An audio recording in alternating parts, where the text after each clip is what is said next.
You need an attitude adjustment. Deputy Laura, could you do me a favor? Could you place the handcuffs on him, please? He has shown zero to very minimal effort regarding his probation. The report tells me you are doing nothing, zero, nada. You're looking at doing 10 years in prison. All right. Do you want to go to prison? How old are you? 20 years old. All right. You're 20. You're going to have to start doing better. Do you have children? Yes, Your Honor. This 20-year-old kid is right back in court after blowing off probation like it was optional. He was already sentenced for drug charges, cocaine, and weed. But instead of following the rules, he just shrugged it off. The crazy part? He's only 20 and already laying the groundwork for a messed-up future. This isn't a one-time slip, it's a pattern.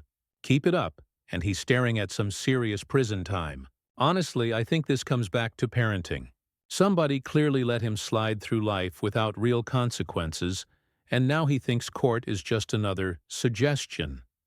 Sad thing is, he's wasting years he could have used to build something better. What do you think? Does the blame fall more on him or the people who raised him? Let's get into it. Hello, how are you doing today? Good, and you? Oh, I'm doing great. Why do you think you're here? Compliance hearing for criminal positive. All right. And what else? That should be it. Well, let me just tell you the report I'm receiving on you. This is what the probation officer is saying to me about you. And how old are you? 20. All right, you're 20. Since obtaining the probationer's case, when they say probationer, they're talking about you. He has shown zero to very minimal effort regarding his probation. The probationer has had issues reporting on time, reporting for field visits, testing positive for cocaine and meth, and enrolling or providing proof of employment for any remaining court-ordered programs. The probationer and I have had several discussions regarding his actions and how or what we can do to get back on track, really stressing the small actions, such as simply calling this probation officer within 24 hours after an attempted field visit or taking accountability for his action. The probationer appears to continue to struggle to grasp the severity of his circumstances and what he can do to grow and move forward with his life and the lessons he can learn on his probation path.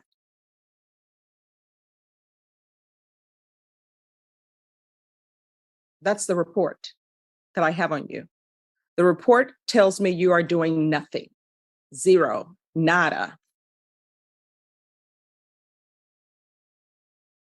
Why are you doing nothing on this probation in this court other than using drugs? I have attended 2 of the 4 classes, and we have had No, they say you don't even call in. probably when they come for a field visit. Yeah, they say you're not doing the simplest of things. And what I can tell you is you've had 3 motions to revoke in this court.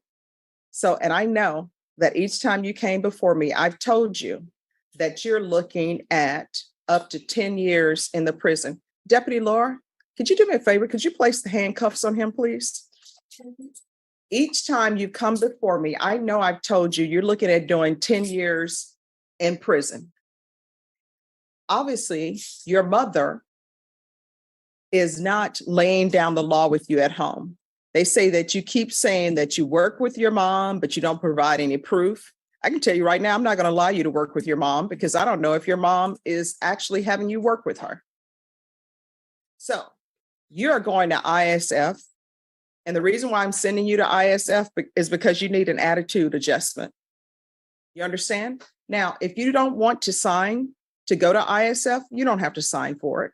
What will end up happening is a motion to revoke will be filed. So which would you prefer? ISF, Your Honor.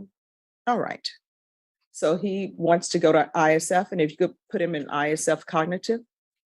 Your Honor, so we, the recommendation was for local ISF. Okay. He did complete the state ISF. Okay. Are you? Well, wanted to if go the ahead and recommendation go is local, we can go with the local. Okay. Has he been drug tested? He's on a drug patch, Your Honor. All right. All right. So you're going to go to local ISF. This is the last time we're going to have this conversation with you following rules. Obviously, your mom is not laying down the law with you. So you're not going to be allowed to work with your mom. You're going to have to get a job with a different employer, because if you get a job with a different employer, that employer, if you don't report, they're not going to pay you. They're not going to call the court and say, oh yeah, he reported for work if you did not. Do you understand? Yes, Your Honor. All right. Do you want to go to prison?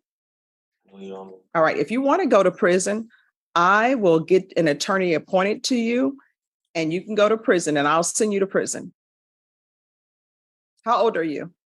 20 years old. All right. You're 20. You're going to have to start doing better. Do you have children? No. That's a good thing. Probation, this is serious. And I hope I'm getting your attention, because we're not going to have a conversation again where you're not doing anything. You understand? Yes, Your Honor. Now, is there anything else you need to be successful on this probation? No, it shouldn't be.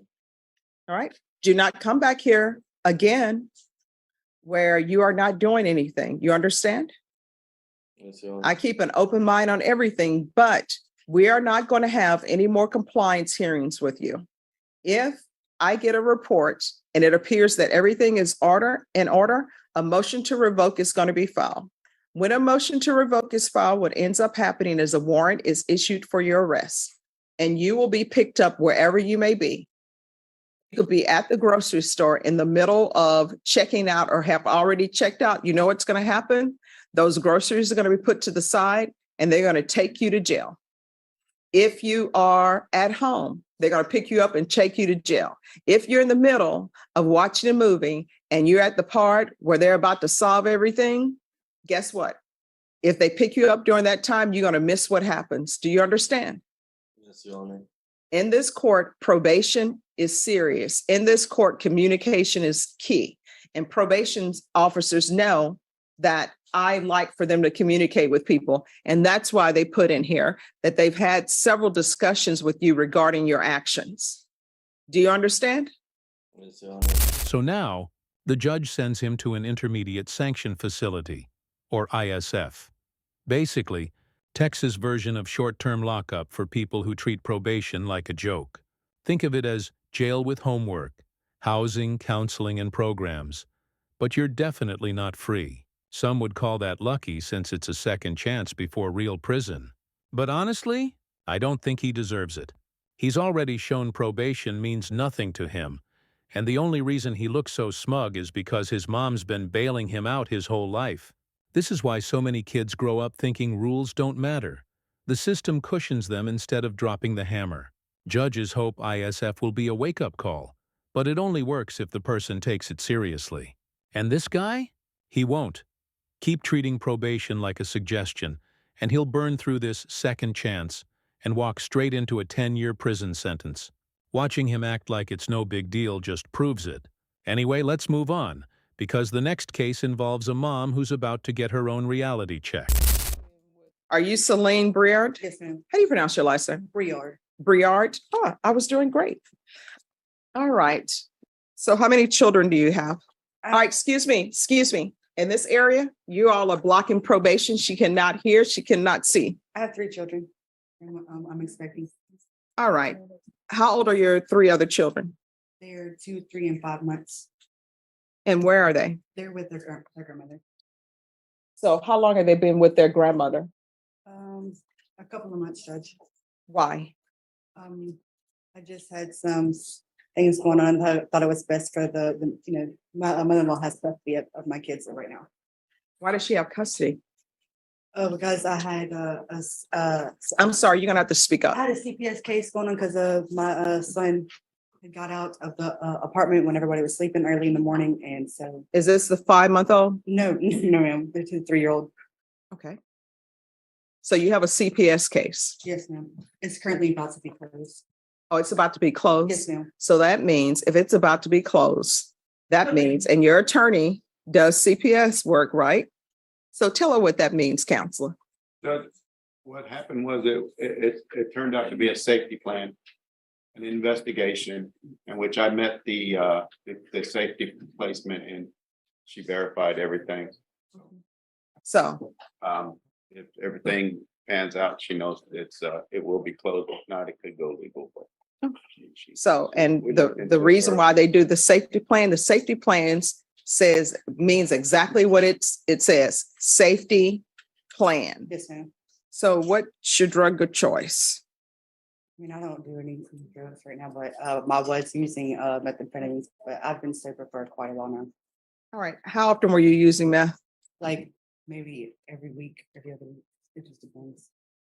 When's the last time you used meth? Like 4 months. All right. So that's probably why CPS was involved. When's the last time you had employment? I was right before I was arrested. Doing what? I was doing home health care and working for a hotel at the front desk.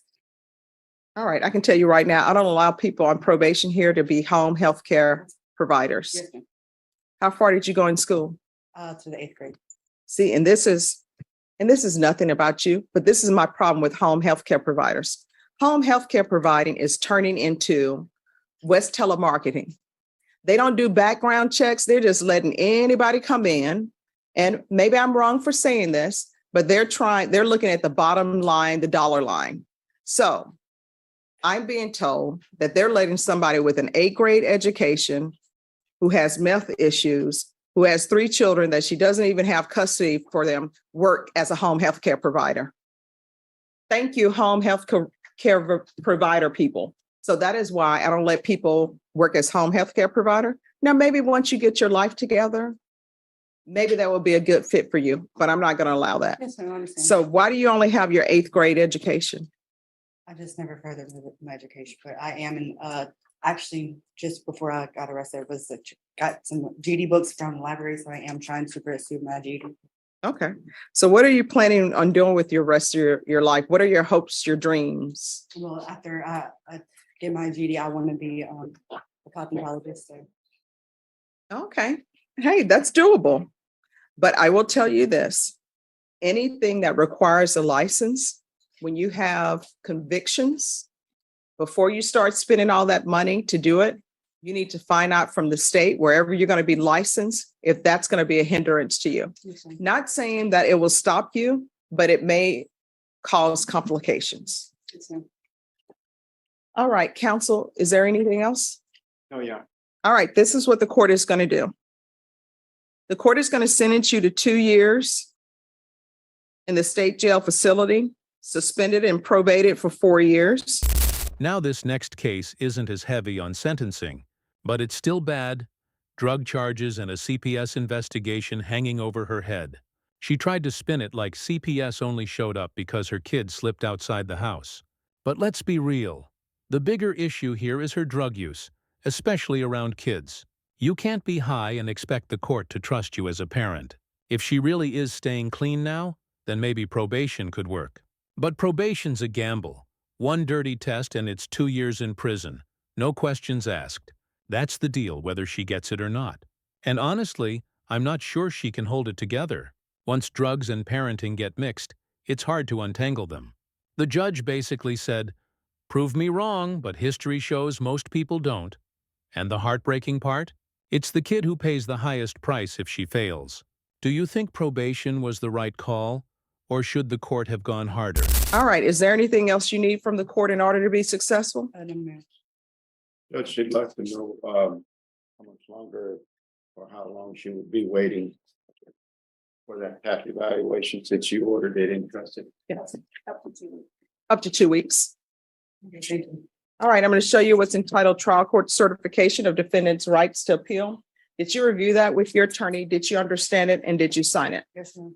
All right, because this is a plea bargain agreement, because I followed your plea bargain agreement, because you waived your right to appeal, you do not have the court's permission to appeal.